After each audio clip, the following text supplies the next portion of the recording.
हिमाचल प्रदेश में लगातार सक्रिय मानसून विनाशकारी रूप लेने लगा है। कुल्लू जिले की गड़सा घाटी में बादल फटने की घटना ने पूरे क्षेत्र में भारी तबाही मचा दी है। शीलागढ़ क्षेत्र में बादल फटने के बाद पंचा नाला और पुलिया नाला अचानक उफान पर आ गए, जिससे कुछ ही मिनटों में बाढ़ जैसे हालात बन गए।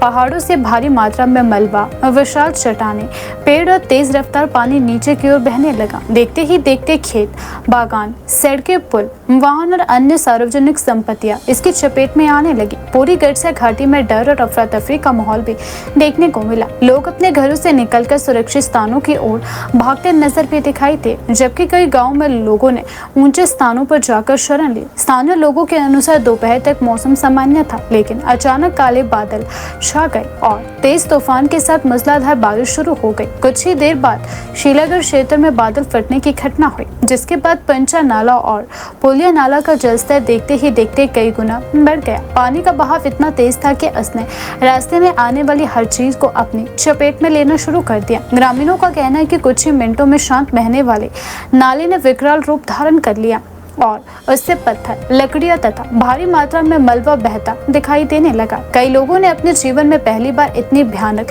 स्थिति देखी। बाढ़ के तेज बहाव ने गड़सा घाटी के कई हिस्सों में भारी नुकसान पहुंचाया है। कई किसानों के खेतों में खड़ी फसलें पूरी तरह नष्ट हो चुकी हैं। बागवानों के सेब, पलम, नाशपाती तथा अन्य फलदार पौधों को भी काफी नुकसान पहुंचा है। कई स्थानों पर खेतों में 2 से 3 फीट तक मलबा जमा हो गया है, जिससे खेती योग्य भूमि लंबे समय तक उपयोग के लिए योग्य नहीं रह पाएगी। ग्रामीणों का कहना है कि वर्षों की मेहनत कुछ ही मिनटों में बर्बाद हो गई और अब दोबारा खेती शुरू करना आसान नहीं होगा। बाढ़ के साथ आए मलबे ने कई वाहनों को भी अपनी चपेट में लिया है। सड़क किनारे खड़ी गाड़ियां भी बह गई या मलबे में दब गई है। कई ग्रामीण संपर्क मार्गों पर बड़े बड़े पत्थर और पेड़ गिरने से यातायात पूरी तरह बाधित हो गया। कई स्थानों पर सड़क का हिस्सा भी बह गया, जिससे गाँव का संपर्क मुख्य मार्गों से टूट गया है। इस प्राकृतिक आपदा का सबसे बड़ा असर रहोगी गाँव को जोड़ने वाला पुल पर पड़ा। बाढ़ के तेज बहाव ने पुल की संरचना को गंभीर रूप से क्षतिग्रस्त कर दिया है, जिसके कारण लगभग 10 घरों का बाहरी दुनिया से संपर्क भी पूरी तरह कट चुका है। पुल क्षतिग्रस्त होने के बाद स्थानीय लोगों के सामने आवागमन की गंभीर समस्या खड़ी हो गई है। बच्चों को स्कूल जाना, मरीजों को अस्पताल पहुंचाना तथा आवश्यक वस्तुओं की आपूर्ति भी प्रभावित हो सकती है।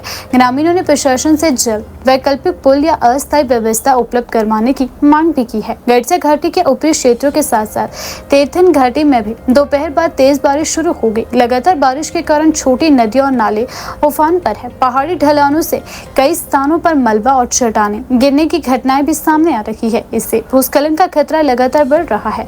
मौसम विभाग का कहना है कि यदि वर्षा का यही क्रम जारी रहा तो आने वाले घंटों में और भी स्थानों पर फ्लैश फ्लड या भूस्खलन की घटनाएं हो सकती है। इसलिए संवेदनशील क्षेत्रों में विशेष सतर्कता बरतने की आवश्यकता रहती है। घटना के बाद जिला प्रशासन तुरंत हरकत में आ गया। तहसीलदार धुंतर नितेश ठाकुर ने बताया कि गड़सा नाला में अचानक आई बाढ़ की सूचना मिलते ही प्रशासन की टीमें प्रभावित क्षेत्रों की ओर रवाना कर दी गई है। प्रारंभिक जांच के अनुसार शीलागढ़ क्षेत्र में बादल फटने के कारण नाले का जलस्तर अचानक बढ़ा, जिससे बाढ़ जैसी स्थिति उत्पन्न हो गई। उन्होंने बताया कि राजस्व विभाग, लोक निर्माण विभाग, पुलिस, जल शक्ति विभाग और आपदा प्रबंधन की संयुक्त टीमें नुकसान का आकलन करने में जुटी हुई है। फिलहाल यह सुनिश्चित किया जा रहा है कि कहीं कोई व्यक्ति लापता या फंसा तो नहीं है। प्रशासन लगातार ग्रामीणों के संपर्क में है और स्थिति पर नजर भी रखे हुए है।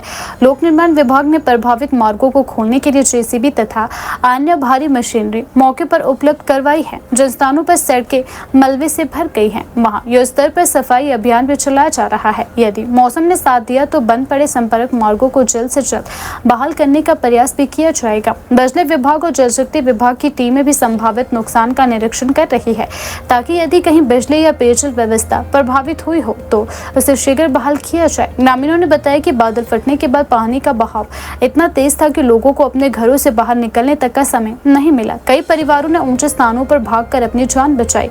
महिलाओं और बच्चों में भी डर का माहौल बना हुआ है। कई लोग पूरी रात जागकर स्थिति पर नजर रखने की भी तैयारी कर रहे हैं, क्योंकि लगातार हो रही बारिश के कारण उन्हें ऐसी घटना दोबारा होने की आशंका जता रही है।